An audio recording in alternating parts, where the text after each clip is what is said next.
El hombre carente de saber no es nada ni nadie. Osar lo que se quiere conociendo lo que se puede.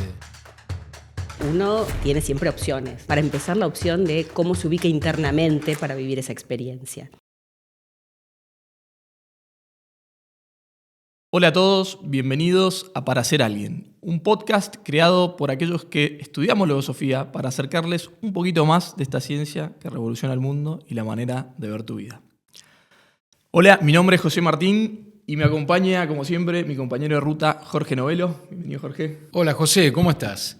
Un gusto compartir nuevamente este espacio, este tiempo. Estamos empezando una nueva saga de episodios que, como van a escucharnos, repetir, van a ser protagonistas de esta nueva saga estudiantes logósofos que tienen una particularidad, y es que han tomado contacto con la fuente de sabiduría logosófica desde su primera juventud. Han sido parte de los sectores juveniles de la Fundación. ¿Y esto qué particularidad tiene? Que han podido de algún modo tallar sus vidas de la mano de estos conocimientos. Bueno, en este episodio nos acompaña Gabriela Pastori. Ella es abogada de profesión, emprendedora y docente universitaria de una materia de logosofía. Desde joven tuvo una agitada carrera profesional que la obligó a crear defensas mentales, que venimos hablando, nuevas ubicaciones, desafiando los límites y ubicando los propios en una carrera corporativa, ¿no?, que chocaba con su deseo de ser madre. Esperamos nos cuente un poco más de ese camino recorrido, sus luchas, cómo se fue conociendo y tomando decisiones importantes en su vida. Bienvenida, Gaby. Muchas gracias, me siento muy feliz de estar aquí hoy con ustedes. Igualmente, yo quiero que sepas que igual somos meros, quizás voceros de la platea femenina acá, porque tenemos muchas preguntas que van en ese sentido, que quieren saber tus luchas, quieren saber cómo te fuiste ubicando. Suele pasar que se preguntan, hablo quizás porque me toca de cerca, ¿no? Se preguntan cómo ubicarse, qué está bien, qué está mal, qué está bien visto, qué no, qué es justo, qué es injusto. Son preguntas que surgen en general a todos, ¿no? Pero hoy creo particularmente por lo que venimos a conversar, a la mujer de hoy, ¿no?, en esta sociedad. Así que por eso es que estamos contentos de tenerte acá, para representar un poquito eso. Hiciste una carrera en multinacionales, nos contabas, estuviste en una de las Big Four, una de las principales empresas de auditoría y consultoría del mundo. ¿Qué recordás de esa etapa profesional? Al menos sé que sobreviviste, así que estás acá. Bueno, es como un poco amplia la pregunta. Yo recuerdo muchas cosas, algunas fueron buenas, otras quizás fueron un poco más ásperas. La experiencia profesional en este tipo de corporaciones tiende a ser demandante full life, ¿no?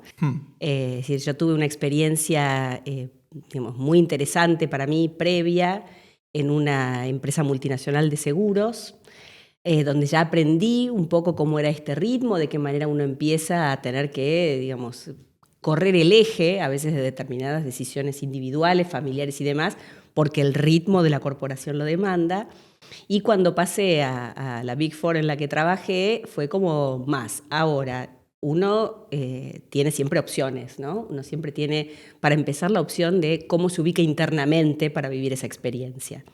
Hay gente, yo me acuerdo, había una persona que hacía citas y llamaba a la gente a su oficina a las 11 de la noche.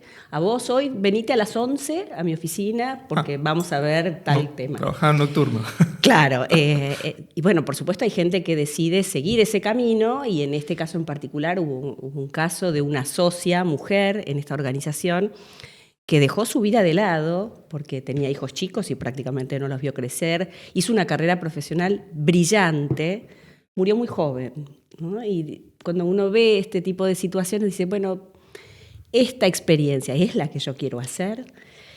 Cuando me presentaste recién hablabas de este equilibrio, tratar de buscar este equilibrio entre el desarrollo de la vida profesional y mi voluntad, mi anhelo de maternar. En realidad es un poco más amplio que la voluntad de maternar.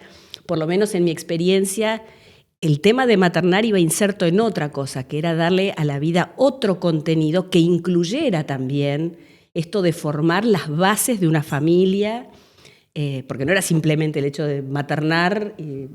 Hoy en día hay mucha gente que busca atajos para este tipo de experiencias de maternal. Para mí era un poco más amplia, ¿no?, la experiencia. Te enfrentabas entonces a un panorama con muchas opciones, decisiones.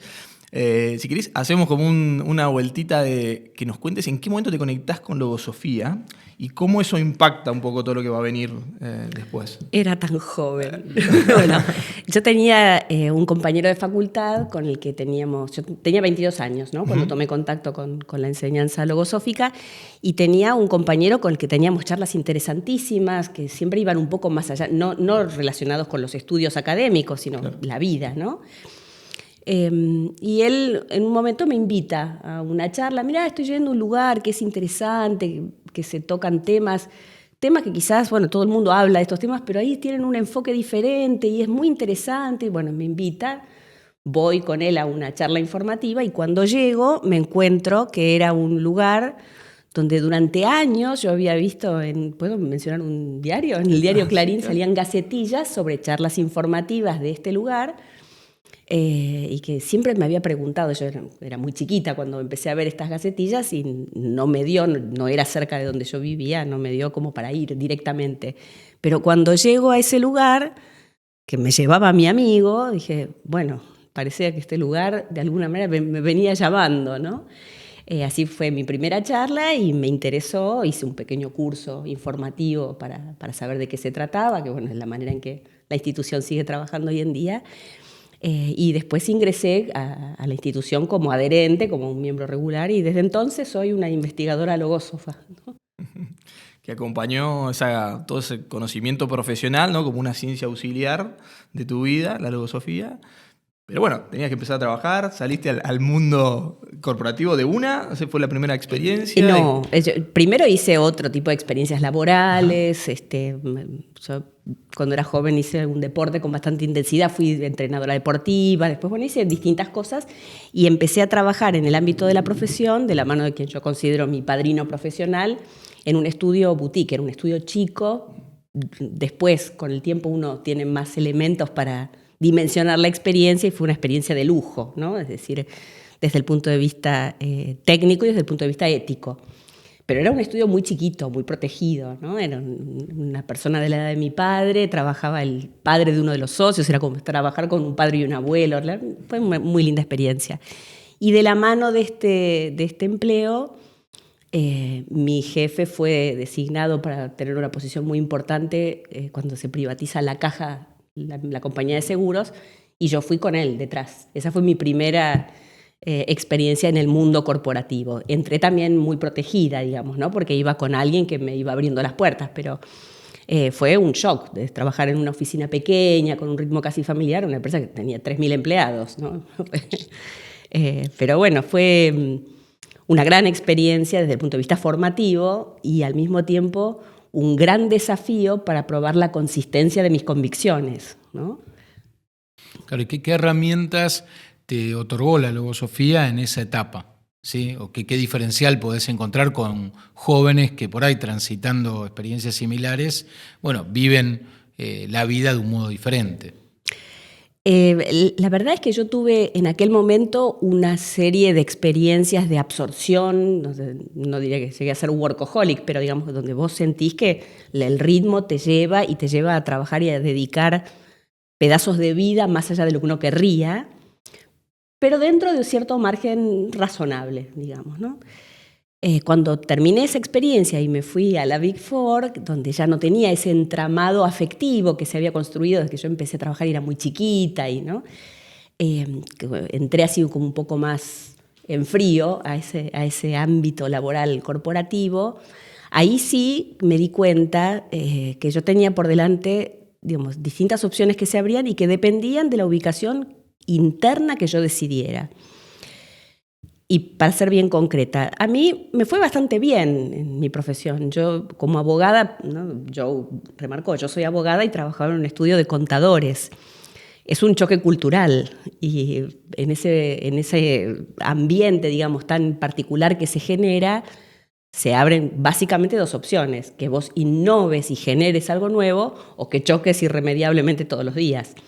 Y yo pude construir un lugar y fui creciendo dentro de la organización y fui construyendo vínculos de confianza al punto tal que después tenía 200.000 clientes internos. Había mucha gente que me llamaba, que me consultaba cosas y yo sentía que podía ir creciendo, pero era muy difícil sobrellevar eso sin perder el equilibrio interno. Y hubo una época en concreto, y es literal, sonaba el teléfono, yo atendía y veía, mientras tanto estaba entrando otro llamado que saltaba al teléfono de mi secretaria.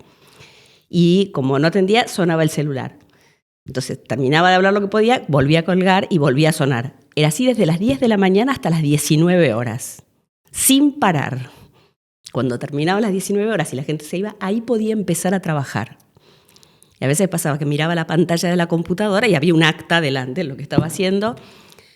¿De quién era este acta? ¿En qué cliente estaba trabajando? ¿No? Es decir, el nivel de dispersión interna era muy fuerte.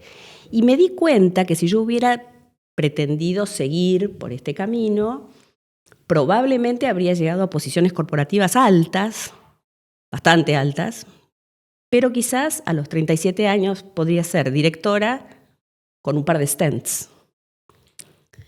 Y me di cuenta en un determinado momento que estaba sentada en un espacio en mi casa, recuerdo como si lo hubiera vivido ayer, ¿no?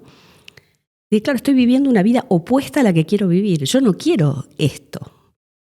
Este éxito profesional o este concepto, este buen concepto que me voy generando en el mundo profesional, no puede ser el que se coma todas las otras perspectivas de vida que yo quiero y tengo y pretendo sostener, ¿no? Muy interesante lo que nombraste, porque si bien González Pecoche dice que, que se puede vivir varias vidas en una misma existencia, ¿no? Tener la vida profesional, otra quizás el deporte, la familiar, pero que la profesión no ocupe todo, ¿no? Y es muy fácil que cualquiera de esas se coma en la medida que uno le sigue dando rienda, le sigue dando cabida. ¿Cómo te llega a vos esa afirmación? Y hablaste del sentir. ¿Fue eso un poco lo que te ayudó a decir, ok, no crezcas tanto vida profesional? ¿O cómo lo llevaste? Es que tampoco es que no se trata de no crecer profesionalmente. El tema es en qué ámbito decido yo librar la batalla de mi desarrollo profesional, ¿no? ¿Y qué tipo de experiencia profesional quiero hacer? O sea, no hace falta que yo diga, la gente piensa en un abogado y en general se imagina el abogado que litiga, que está en la corte y que me opongo, objeción, ¿no? Bueno, hay muchas formas de practicar la profesión y de hecho algunas de las cosas que yo viví con este nivel de intensidad no eran litigando, sino eran también siendo asesora de empresas, o sea, trabajando para organizaciones que tienen sus propios ritmos y sus propias dinámicas y demandan de su staff profesional que los acompañen con el mismo ritmo.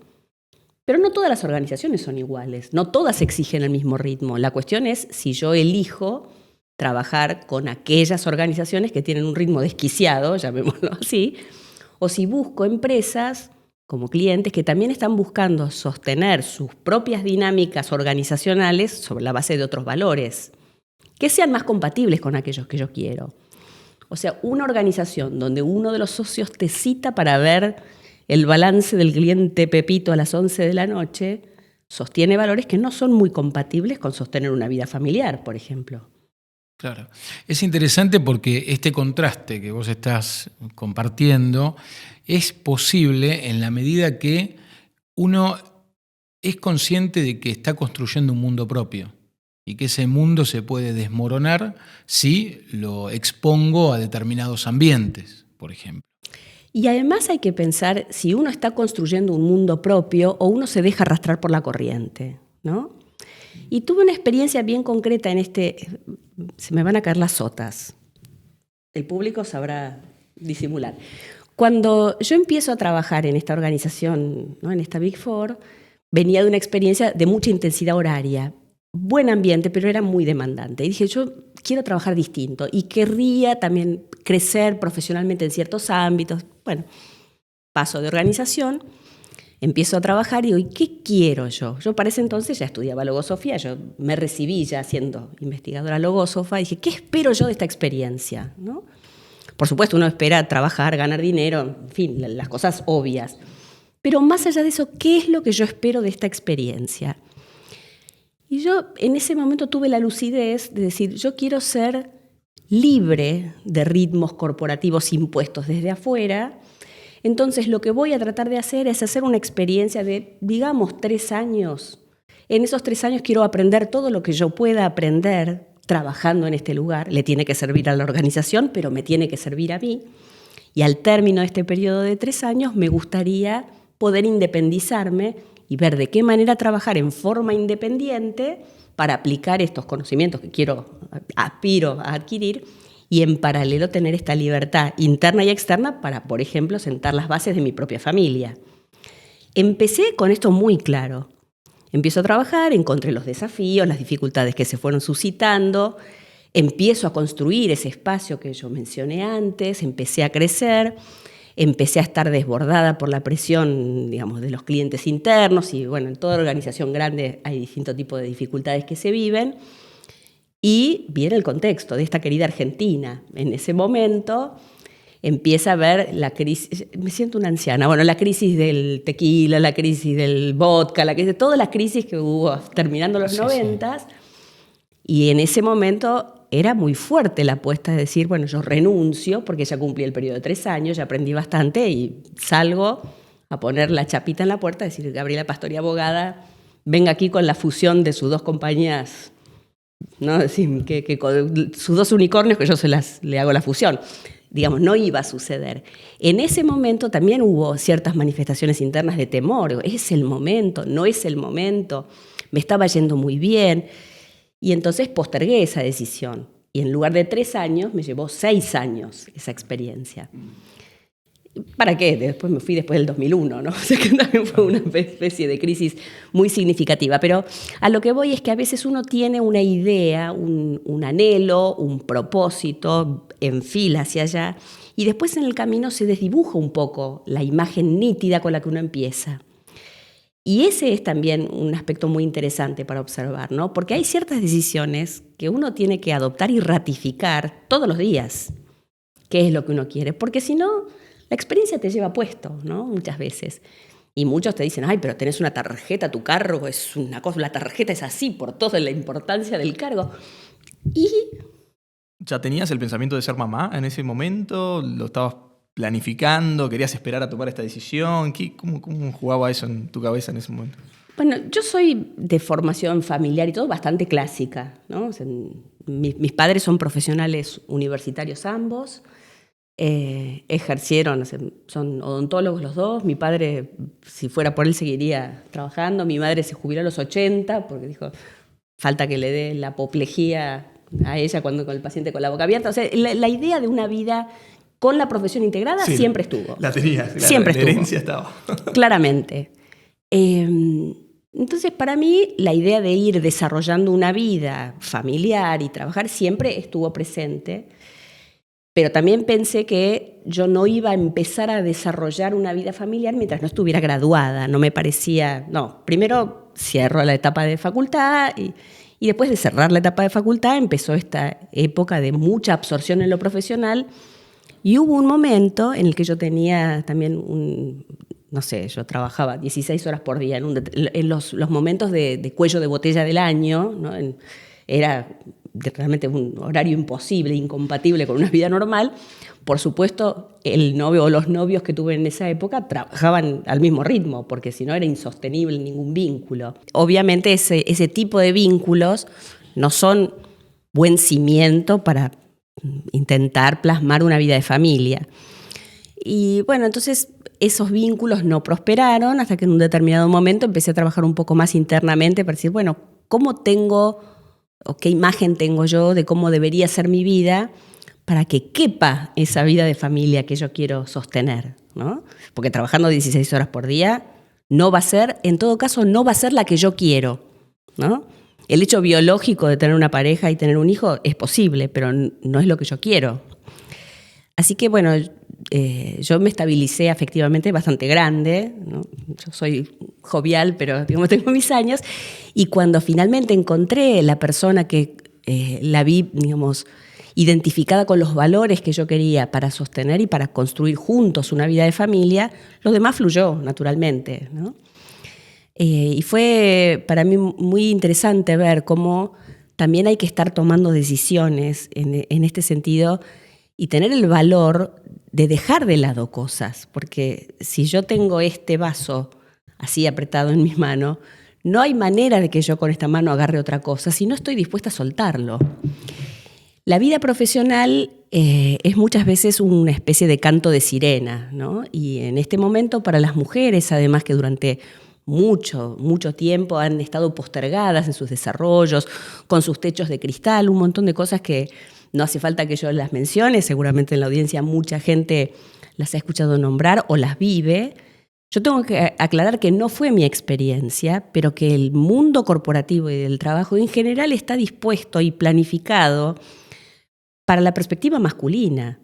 Es decir, la experiencia, por ejemplo, de estar embarazada y de tener un repliegue de la propia sensibilidad sobre un mundo de sensaciones que se empieza a abrir, que requiere que no puede ser que tengas un cliente que te está llamando cada 10 minutos porque tiene miedo de que no llegues con el papelito que le tenés que entregar, cuando al mismo tiempo estás trabajando que estás atento a este tipo de manifestaciones internas. Y el mundo o las reglas del trabajo están dispuestas sin tener en consideración estas cosas. Por eso, para la mujer especialmente, me parece que es muy importante pensar qué es lo que una quiere como individuo integral, ¿no? Porque yo tuve experiencias también, ya con mi bebé chiquitito, donde me llamaba gente para decir, una cosa que no mencionaste es que yo dentro de mi formación profesional también tengo un posgrado en resolución alternativa de conflictos. Cosa que cierra muy bien con mi propia naturaleza. Yo en general tiendo a ser más conciliadora que belicosa. Habría que preguntarle a mi marido, pero digamos que en general tiendo más a ser conciliadora que ir a pelearme. Y a veces en la defensa de los intereses del cliente uno tiene que ir a pelearse. Y durante muchos años me ponía la daga entre los dientes y salía a hacer lo que fuera necesario. Hasta que me tocó estar en una circunstancia bastante particular, una empresa de familia con conflictos entre hermanos. Yo había parido hace muy poco, mi bebé tenía 3 meses, creo. Me dice, no, pero vení con él, lo pones ahí al lado en el huevito. Y empieza a darse el desarrollo de la dinámica de la reunión y era feroz el ambiente. Feroz los pensamientos que había y el trato que se daban las personas. Y si yo hubiera tenido que intervenir como la vieja Gabriela, qué feo suena eso, bueno, como la anterior Gabriela abogada, habría recomendado, yo tendría que haber salido a atacar con pensamientos de similar ferocidad, cosas que no estaban bien en defensa de mi cliente. Y en el mismo momento en que yo veía como si fueran la pantalla mental estos pensamientos que iban y venían, yo tenía un reclamo sensible, que yo tenía a mi bebito al lado, que se quedó dormido, algo lo amparó, se quedó frito. Dije, yo no quiero tener estos pensamientos dentro de mi mente, dando vueltas, mientras tengo a mi bebé con el que estoy profundamente conectada emocionalmente en este momento. No quiero ejercer más de esta manera. Pienso que hay muchos hombres que no se pueden dar el lujo, muchas mujeres tampoco se pueden dar el lujo, ¿no? A veces uno no puede elegir cómo trabajar, pero quien puede, hay que ver si tiene el valor internamente y la libertad de decir, bueno, ¿sabes qué? Esto así fue muy bueno, me formó, me sirvió, pero hoy no es una rama de la profesión o de la actividad que yo quiera. Entonces, en este tipo de experiencias, ¿no? A veces yo menciono esto de que uno tiene la opción o que uno puede tener la opción y elegir. Reconozcamos que no todo el mundo, a veces más bien los varones no tienen la posibilidad de decidir yo este trabajo no lo quiero hacer o no quiero trabajar más de esta manera porque, bueno, no, es decir, cada uno conoce su propia realidad. Pero en mi experiencia yo me di cuenta que sí, yo tenía la posibilidad de ir construyendo un perfil profesional de una u otra manera. Pero para ir en una dirección, uno tiene que tomar la determinación interna de decir, no voy en el sentido opuesto, porque es imposible. O voy para adelante o voy para atrás. Y esa misma cuestión que a nivel físico es tan evidente, a veces cuando uno tiene que tomar determinaciones que pueden ir modificando la proyección de la vida propia, ya no es tan claro, ¿no?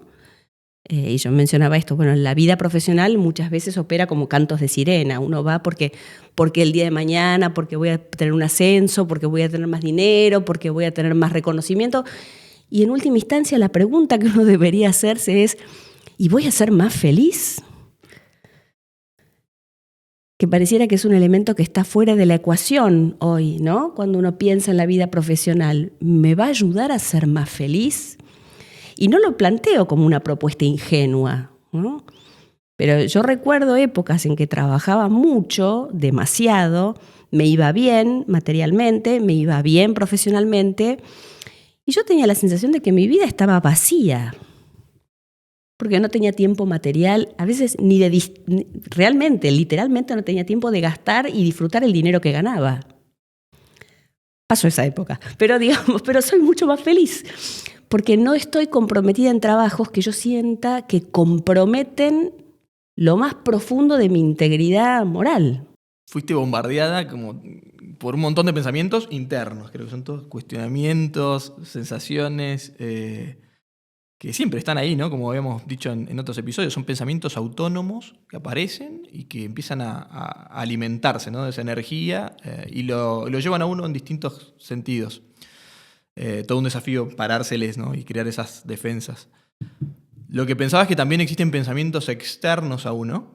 En este mundo uno está sometido a megáfonos por todos lados, trasladando mensajes, otros cúmulos de pensamiento quizás que vienen, que nosotros le decimos corrientes mentales, en donde siento que hay un peso muy importante sobre la mujer de hoy, ¿no? Hay muchas corrientes que quizás con la excusa de salir de esos moldes vetustos, viejos, de ir a darle más participación o a esas distintas vidas de la mujer que habían sido relegadas, bueno, caen en situaciones medias extremistas también y se pasan de rosca.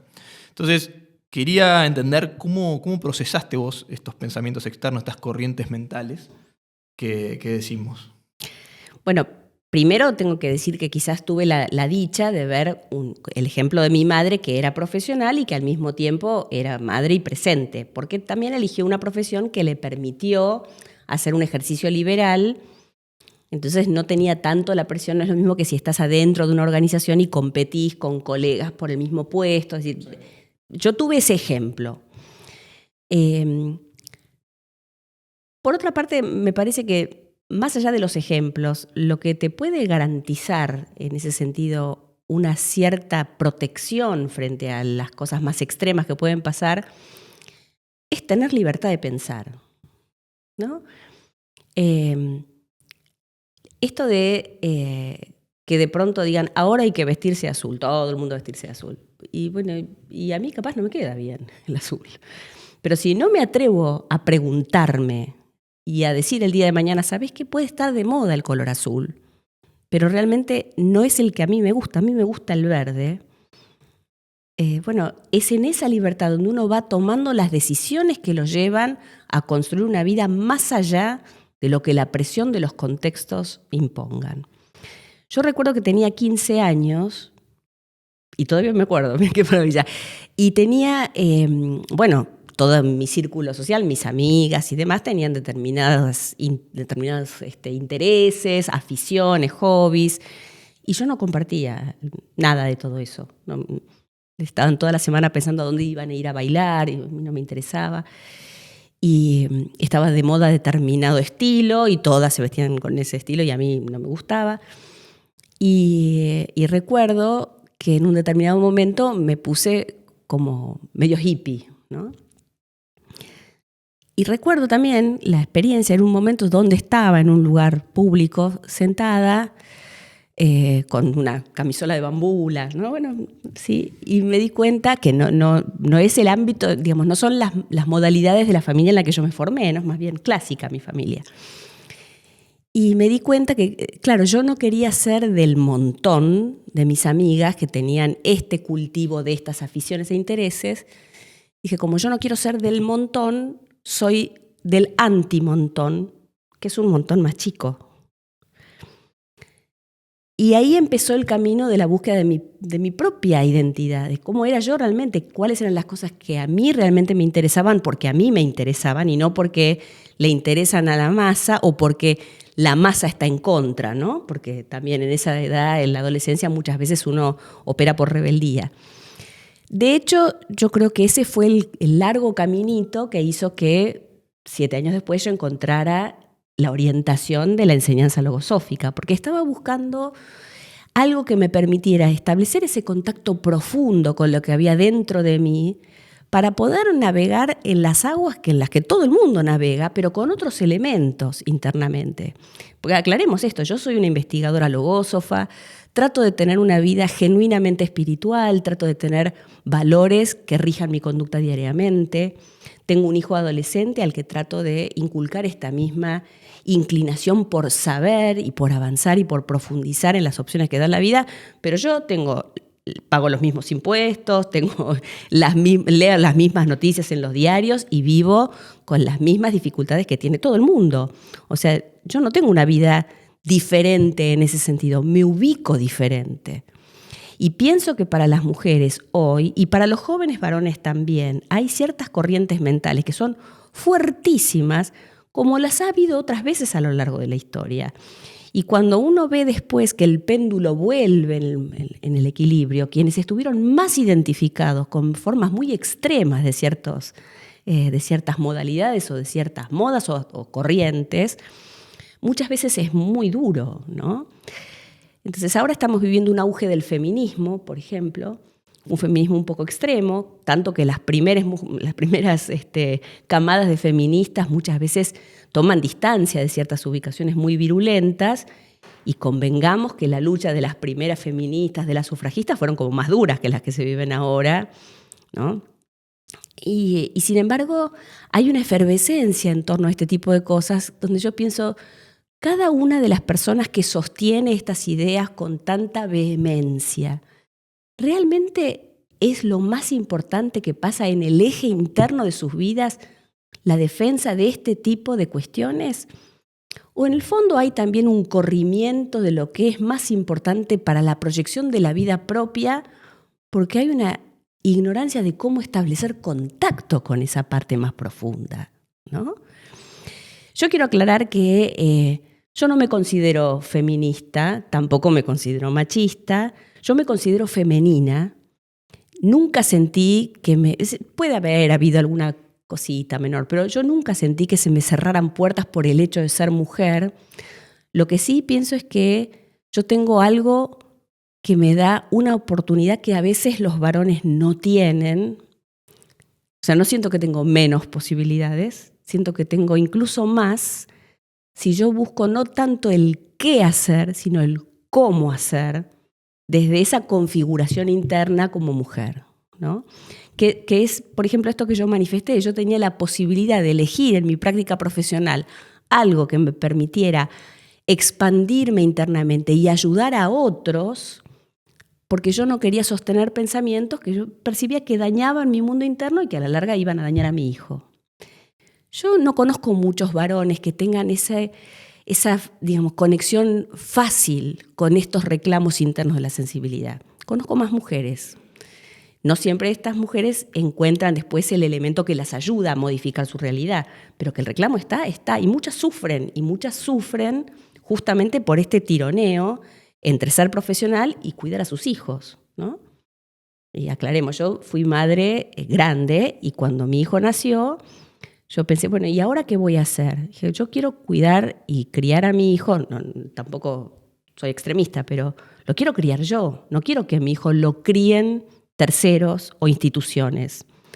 Yo, por supuesto, mi hijo fue al colegio desde sala de 2 porque con padres grandes, necesitaba contacto con chicos, pero iba un par de horas, jugaba, volvía a casa y después somos nosotros, sus padres, quienes estamos, charlamos mucho. Es decir, esa conexión, ese vínculo que se establece con un espíritu en evolución que está al cuidado de uno como padre en ese momento, esa es una tarea irreemplazable.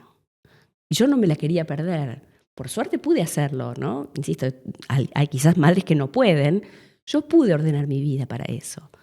Para Gabriela, encontrar la propia medida en un mundo desmedido, encontrar la ubicación, encontrar el equilibrio, no es fácil, ¿no? Para la audiencia que nos escucha, tal vez para algunos puede llegar a ser imposible. Pese a todo ello, bueno, vos lograste de algún modo encauzar tu vida.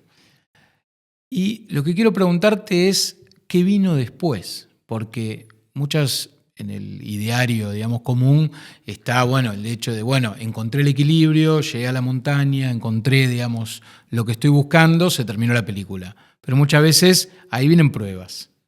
¿Qué pruebas tuviste que enfrentar? Las conocemos, los que estamos de este lado, pero los que están del otro no. Y me gustaría que, bueno, puedas compartir eso también, ¿no? Cimbronazos cuando uno cree que está en el mejor momento de su vida. ¿Cómo los enfrentaste? Bueno, sí, yo tuve algunas experiencias ásperas y sin embargo diría hoy, sin que parezca tampoco, ¿no?, como una osadía, pero yo tengo gratitud por las experiencias difíciles que tuve que vivir porque aprendí mucho, pero realmente mucho en eso. No sé exactamente si vos, Jorge, tenías alguna cosa en mente, así que lo siento, estoy frente al micrófono, me van a tener que escuchar. Por favor, confiamos plenamente. Cuando yo estaba, bueno, justo había terminado la experiencia profesional tan demandante y decidí empezar el caminito de independizarme. Dije, bueno, ahora mi vida se empieza a ordenar. Yo tengo un hermano mayor que vive fuera del país hace muchísimos años. En aquel momento mi hermano tenía un nenito de 4 años y una bebita de 7 meses y tuvo un derrame cerebral. Mi cuñada es extranjera, o sea, no es que se fueron juntos de acá, y habla poco el castellano, o sea, lo entiende bien, pero lo habla poco. Y mi hermano estaba internado y en aquel momento fue una experiencia familiar fuertísima. Mi padre terminó internado con un pico de presión, mi madre estaba desesperada, por supuesto, se subió al primer avión. Mi cuñada allí haciendo malabares, tratando de sostener toda la experiencia profesional de mi hermano y, bueno, en fin, todo así, básicamente mientras mi hermano estaba en terapia intensiva. Aclaro, ¿no?, el spoiler alert, que mi hermano está bien hoy, por supuesto, digamos, la experiencia terminó con un final feliz, pero fue terrible en ese momento. Y yo que sentía que de ese núcleo familiar primario, mis padres, mi hermano y yo era quizás la más débil, ¿no?, la más frágil, me encontré con fuerzas para asistir y acompañar a la experiencia de todos, ¿no? Y mientras sí esto iba pasando, yo decía, qué barbaridad la experiencia que está viviendo mi hermano, bueno, ¿qué tendrá que aprender él de esta experiencia de vida? ¿Qué tendrá que aprender mi cuñada?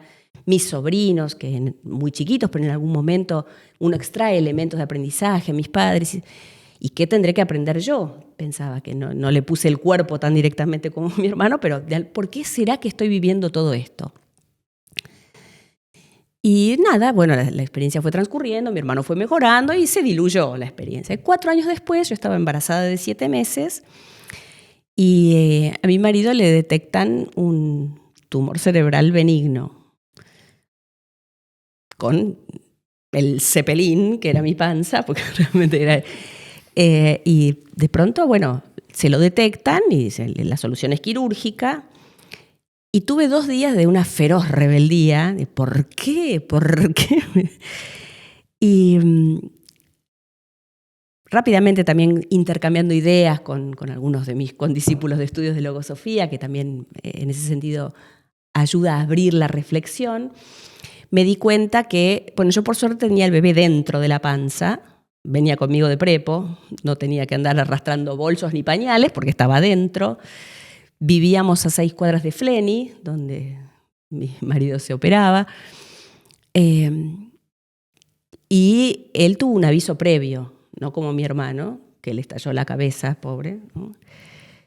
Entonces, en ese momento empecé a sentir, primero que quizás mi reclamo era un poco injusto, porque las circunstancias eran cómodas, entre comillas, dado lo serio del cuadro, digamos, era bastante fácil como se me presentaba la experiencia, y una profundísima gratitud a aquella Gabriela de 4 años antes, que había estado alerta, tratando de extraer qué era lo que tenía que aprender de esa experiencia.